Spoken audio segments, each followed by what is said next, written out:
आम्ही हवे आहोत का? मुंबईच्या परळ भागात एक इस्पितळ आहे. ते आहे जनावरांचे इस्पितळ. ते आतून बघायचं असं माझ्या मनात खूप दिवसापासून होतं. एकदा तो योग आला. कमानीच्या आत तर सहज प्रवेश मिळाला. उजवीकडं एक छोटीशी इमारत दिसते. हे बहुधा कार्यालय असावं. कार्यालयाच्या दाराशीच भिंतीवर एक मोठी तसबीर आहे. त्या तसबिरीत बैल, घोडा, कुत्रा, मांजर, शेळी अशी वेगवेगळ्या जनावरांची चित्र आहेत. खाली एक छोटंसं पण मनाला भिडणारं वाक्य आहे. आम्हाला तुमची गरज आहे. तुम्हाला आम्ही हवे आहोत का? माणसाच्या दयाबुद्धीला, करुणेला मुक्या प्राण्यांनी केलेलं ते आवाहन होतं. मला आत कुठंतरी हलवून सोडतं. आता मी कार्यालयात पाऊल टाकते. समोरच्या कपाटावर उदी रंगाचा एक गल्लेठ्ठ बोका मज्जेत आपल्या मिशा साफ करत बसला आहे. मला बघताच तो कपाटावरून उडी मारतो आणि साहेबांच्या टेबलावर येऊन बसतो. इस्पितळ बघण्यासाठी मी आले आहे असं मी त्या साहेबांना सांगते. बोक्याचं डोकं कुरवाळत ते माझं ऐकून घेतात आणि लगेच मला परवानगी देऊन टाकतात. इतकंच नाही तर मला सारं इस्पितळ नीट दाखवण्यासाठी भरत नावाचा एक छोटा चुणचुणीत मुलगाही ते माझ्याबरोबर देतात. आम्ही पुढं जाऊन डावीकडं वळतो. एवढ्यात भरत मला म्हणतो, बाई, हा मांजरांचा विभाग बघायचाय? मांजरांचा विभाग म्हटल्यावर मी उत्सुकतेनं आत पाऊल टाकते. एक लहानशी पण स्वच्छ खोली. आपल्या स्वयंपाकघरातले ओटे जेवढ्या उंचीचा असतात तेवढ्या उंचीचे कट्टे आणि त्यांच्या खाली एकेरी जाळीने विभागलेले छोटे छोटे खण. बाहेरच्या बाजूनही या खणांना जाळ्या बसवलेल्या आहेत. प्रत्येक खोलीत एक एक पेशंट आहे. एक भला थोरला काळा भोर बोका आपल्या हिरव्या डोळ्यांनी व्याकुळ नजरेनं बघत आहे. एक चिमुकलं कब्र पिल्लू कावरं बावरं झालं आहे. एक मांजरी चिडलेल्या वाघिणीसारखी पिंजऱ्यात इकडून तिकडं फेऱ्या मारत आहे. एक ठिपक्या ठिपक्यांचं मांजर आपण पेशंट आहोत हे विसरून मांजर जातीच्या स्वच्छतेच्या आवडीनुसार आपल्या पंजानं तोंड, मिशा, डोळे पुसून साफ करत आहे. एक मांजर खूप आजारी असावं, कारण ते डोळे मिटून पुढल्या दोन पंजावर तोंड ठेवून गप्प पडलं आहे. प्रत्येक मांजराजवळ दोन बशा आहेत. एक खाद्यपदार्थासाठी व दुसरी पाण्याची. प्रत्येकाजवळ त्याच्या प्रकृतीतले चढउतार दाखवणारा तक्ता भिंतीवर लावला आहे. प्रत्येकाला बसायला मऊ अंथरूण आहे. मी आणि भरत खोलीत पाऊल टाकतो मात्र सारी मांजरं चमकतात. त्यांच्या डोळ्यात आतुरता काठोकाठ भरलेली आहे. काही मांजरं जाळीवर नाक घासू लागतात. काही नखांनी जाळ्या खरवडू लागतात. म्याव म्याव म्याव. कावळ्या निब्बर भरीव किणऱ्या आवाजांचा एकच कलकलाट सुरू होतो. प्रत्येक मांजर आपल्याला आपल्या परीने माझं लक्ष वेधून घेण्याचा प्रयत्न करत आहे. प्रत्येक जण जणू म्हणत आहे, मला इथं फार एकटं वाटतंय, जरा माझ्याकडं या हो, मला कुरवाळा. मी जाळीच्या छिद्रातून बोट घालून कुणाचं डोकं खाजवते, कुणाचा गळा खाजवते तर कुणाचे कान कुरवाळते. मांजरं खुश होतात.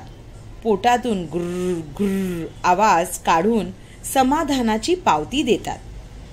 आता माझं लक्ष एका गोष्टीकडे जातं. प्रत्येक मांजराच्या कप्प्यामध्ये त्याचं नाव लिहिलेलं आहे.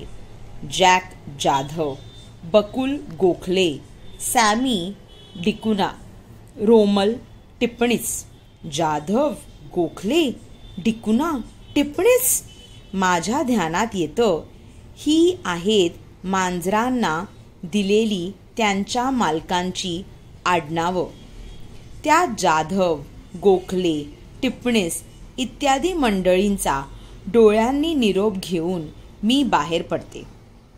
मला निरोप देताना पुन्हा एकदा म्यावचा गजर होतो. भेटीला आलेला माणूस परत जायला निघाला म्हणजे इस्पितळाच्या पेशंटच्या चेहऱ्यावर जी खिन्नता दिसते तीच या मांजरांच्या चेहऱ्यावर मला दिसली. घरी लाड करून घ्यायची सवय झालेल्या या मांजरांना इथं विलक्षण एकटं एकटं वाटत असलं पाहिजे. या मांजरांना औषध पाणी माणसासारखं करतात का रे? मी भरतला विचारलं. तर असं म्हणत भरत सांगतो, त्याचं खाणं पिणं पथ्याचं असतं बाई.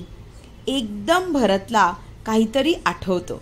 तो मला म्हणतो, बाई शेजारी कुत्र्यांचा विभाग आहे, तिथं जाऊया का बरं? आम्ही शेजारच्या विभागात जातो.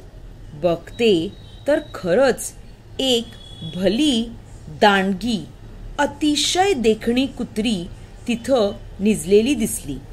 जवळच एका टोपलीत तिची बरीच पिल्लं आहेत. अजून डोळेही न उघडलेल्या त्या पिल्लांच्या अंगावरून मी हलकेच बोट फिरवते. त्यांची आई तपकिरी रंगाची आहे, पण पिल्लं पांढरी, काही ठिपक्या ठिपक्यांची आहेत. सावरीच्या कापसाचे जणू मऊ मऊ गोळेच. इवले कान, इवल्या शेपट्या, लालसर ओली नाकं आणि पोटातून येणारा कुई कुई आवाज. कितीतरी वेळ मी त्यांच्याकडं बघतच राहिले. तिथून पुढे गेल्यावर कुत्र्यांचा आणखी एक विभाग लागला. इथं तऱ्हेची कुत्री आहेत. लठ्ठ आणि रोड, चिडकी आणि शांत, साखळीला सारखे हिसके देऊन काही सुटू बघण्याचा प्रयत्न करणारी, तर काही स्वस्त बसून राहणारी. एका कुत्र्याच्या कानामागं मोठं गळू झालं आहे. एकाचा मोडलेला पाय प्लास्टरमध्ये घालून ठेवला आहे. एक कुत्रा चिडून माझ्या अंगावर झेप घेऊ बघतो. मी डचकून मागं सरकते.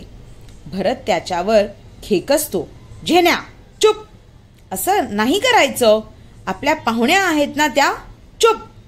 झेण्या जणू समजल्यासारखा चुप बसतो.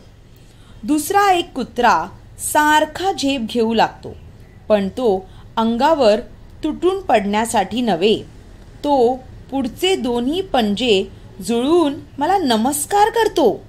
झेन्या रागीट तर हा एकदम सालस. भरत मला म्हणतो, आल्या गेल्या सर्व लोकांना तो असा नमस्कार करतो बाई. मी भरतला विचारते, इथं आणखी कोणते प्राणी येतात रे? पुष्कळ येतात बाई. भरत सांगू लागतो, शेळ्या येतात, मेंढ्या, ससे येतात, माकडं येतात. आम्ही बोलतो आहोत एवढ्यात माझ्या पायाजवळून एक मांजरी चाललेली दिसते. भरत मला म्हणतो, हात लावा पायी तिला. मी तिच्या पाठीवर हात ठेवते. मांजरीचं सर्वांग शहारतं. मग ती सावरते, माझ्याजवळ येते. मी तिला थोपटते. तशी ती प्रेमानं गुर गुर करू लागते. मी भरतला विचारते, ही अशी डचकली कशी रे? भरत सांगतो, जन्मापासून आंधळी आहे ती. तुमचा अनोळखी आहात म्हणून घाबरली. इथंच जन्मलेले हे पोर जन्मापासून ठार आंधळ. डोळे बघाल तर अगदी लख्ख आहेत, पण दिसत मात्र नाही. आम्ही हे पिल्लू पाळलं. आता मोठी मांजरी झाली आहे. इथं ती सगळ्यांना ओळखते, विश्वासानं वावरते. आम्ही तिला बाहेर सोडत नाही. तिचं बिचारीचं कुठं निभाव लागेल हे सारं पाहून मी बाहेर आले. एक वेगळंच जग पाहिलं असं वाटलं. का कुणास ठाऊक, आत शिरताना जे वाक्य वाचलं होतं ते पुन्हा पुन्हा डोळ्यांपुढे येत होतं. आम्हाला तुमची गरज आहे. तुम्हाला आम्ही हवे आहोत का? शब्दार्थ करुणा, दया. आवाहन करणे, विनंती करणे. उदी तपकिरी. कबरा ठिपक्या ठिपक्यांचा, चित्र विचित्र रंगाचा. मारजार मांजर.